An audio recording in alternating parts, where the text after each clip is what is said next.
오늘은 지난 시간에 이어 훈민정음에 나타나는 음운 중 모음의 제자 원리에 대해 알아보고 중세 국어의 음운의 특징에 대해 살펴보겠습니다. 먼저 훈민정음에 나타나는 모음의 제자 원리에 대해 살펴보겠습니다. 모음의 제자 원리로는 상형의 원리와 합성의 원리가 있습니다. 첫 번째로 모음의 제자 원리 중 상형의 원리는 자음과는 달리 발음 기관이 아닌 천지인 삼재, 즉 하늘과 땅 그리고 사람의 형상을 본떠 기본자를 만드는 원리를 말합니다. 아래의 그림에 나와 있듯이 아래하는 하늘의 둥근 모양을, 이는 사람의 곧게 선 모양을, 은은 땅의 평평한 모양을 본떠 만들어졌습니다. 이를 통해 확인할 수 있듯이 모음의 상형의 원리는 하늘과 땅 그리고 사람의 형상을 바탕으로 하여 만들어진 원리라고 할 수 있습니다. 이러한 상형의 원리를 바탕으로 만들어진 기본자를 조합하여 초출자 혹은 제출자를 만들어내는데 이를 합성의 원리라고 말합니다. 여기서 초출자란 의와 이에 아래아를 하나씩 결합하여 만들어내는 글자를 말하고 오, 아, 우, 어가 이에 해당됩니다. 제출자는 이러한 초출자에 다시 아래아를 결합시켜 만들어내는 글자를 말하며 요, 야, 유, 여가 이에 해당됩니다. 즉 제출자는 의와 이에 아래아를 두 개씩 결합시켜 만들어진 글자라고 할 수 있습니다. 앞서 말한 모음을 표를 바탕으로 하여 다시 살펴보도록 하겠습니다.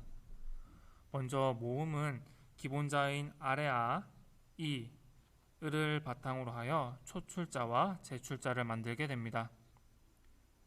초출자는 아래아가 이의 오른쪽에 붙느냐 혹은 왼쪽에 붙느냐에 따라 아와 어가 만들어지고 위쪽 또는 아래쪽에 붙을 때에 따라 오와 우가 만들어지게 됩니다. 이어 제출자도 마찬가지로 초출자에 아래아가 오른쪽에 붙느냐 혹은 왼쪽에 붙느냐에 따라 야와 여가 만들어지고 위쪽과 아래쪽에 붙을 때에 따라 요와 유가 만들어지게 됩니다.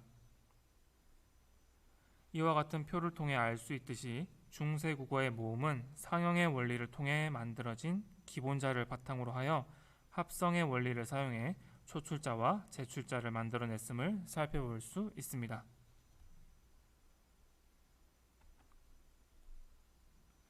이어 훈민정음에 나타나는 중세 국어의 음운 중 현대 국어에서는 더 이상 쓰이지 않는 음운들에 대해 살펴보겠습니다. 먼저 옛 이응부터 살펴보겠습니다.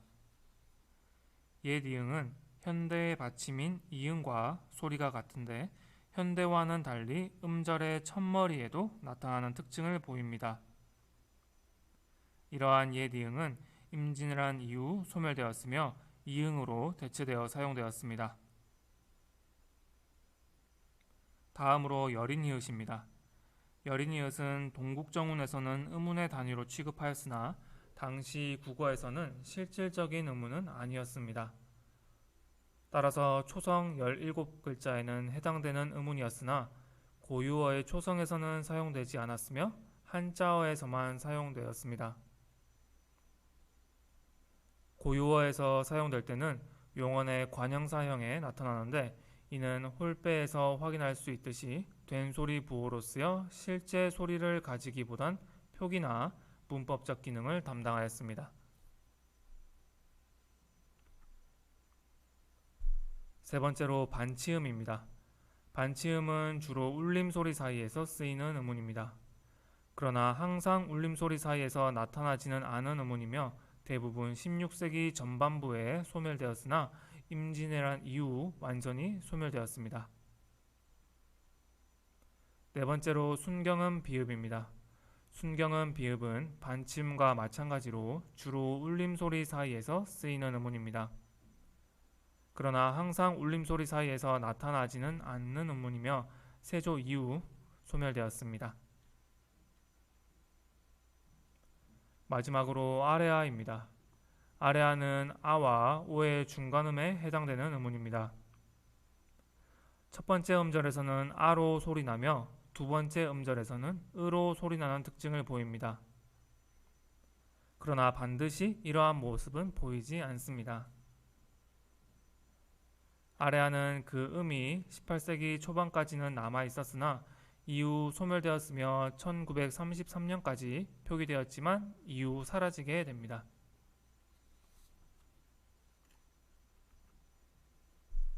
다음으로 훈민정음에 나타나는 중세국어의 음운의 특징에 대해 살펴보겠습니다. 과거 중세국어 시기엔 단어를 이루고 있는 각 음절들의 높낮이인 성조가 있어 이를 방점을 찍어 표기하였습니다. 성조는 총 4가지가 있었고 먼저 낮은 소리를 나타내며 점을 찍지 않는 평성, 높은 소리를 나타내며 점을 하나만 찍는 거성, 그리고 처음이 낮고 끝이 높은 소리를 나타내며 점은 2개를 찍는 상성, 마지막으로 점과 상관없이 짧고 빨리 그치는 소리인 입성이 있습니다. 여기서 성격이 조금 다른 입성은 초성에는 해당하지 않고 종성에 니은, 리을, 미음, 반치음, 예디음, 이응을 제외한 나머지 자음이 올 경우 입성이 되었습니다. 그러나 8종성 가족용법에 의해 종성에서 8글자만이 올 수 있었으므로 실제로는 기역, 디귿, 비읍, 시옷이 종성에 위치할 때 입성이 나타났습니다. 다음으로 중세국어는 단어의 첫머리에 오는 2개 이상의 자음의 연속체인 어두자음군이 존재하였습니다. 이러한 어두자음군은 훈민정음에서 뜨들이나 수메, 따라미니라와 같은 단어를 통해 사용되었음을 확인할 수 있습니다. 이러한 어두자음군은 비읍계와 시옷계로 나누어지며 당시엔 어두자음군이 실제로 발음되었으이다 17세기쯤 모두 된소리화되는 특징을 보입니다. 이어 중세국어 시기엔 현대국어 시기와 비교하여 모음조화가 규칙적으로 잘 지켜졌습니다. 모음조화란 양성모음은 양성모음끼리, 음성모음은 음성모음끼리 어울리려고 하는 현상을 말합니다.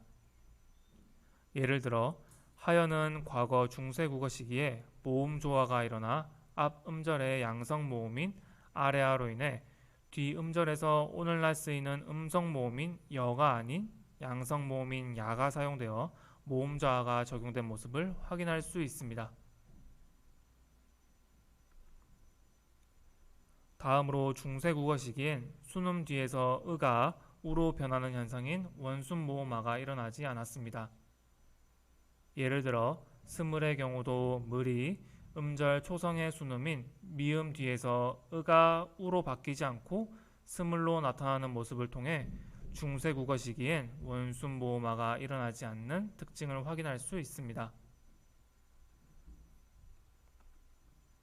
다음으로 중세국어 시기엔 디귿이나 티귿이 이나 반모음 이를 만나 경국의 음으로 바뀌는 국의 음화가 일어나지 않았습니다. 예를 들어 현대국어에서의 표지는 과거 중세국어 시기엔 표디로 사용이 되어 디귿이 이를 만나도 국의 음화가 적용되지 않는 모습을 확인할 수 있습니다. 마지막으로 중세국어 시기엔 두음법칙이 적용되지 않았습니다. 두음법칙은 단어의 첫머리에 리을이나 니은이 오지 못하는 현상을 말하는데 훈민정음에서 찾아볼 수 있듯이 이르고저가 아닌 니르고저로 사용되어짐을 통해 중세국어 시기엔 두음법칙이 적용되지 않는 모습을 확인할 수 있습니다. 오늘은 모음의 제작 원리와 모음 체계, 중세국어 시기의 음운의 특징에 대해 학습해 보았습니다. 오늘 학습한 내용을 바탕으로 다음 시간에 배울 중세국어의 어휘와 표기에 대해 학습할 때 잘 떠올려서 학습할 수 있도록 합니다.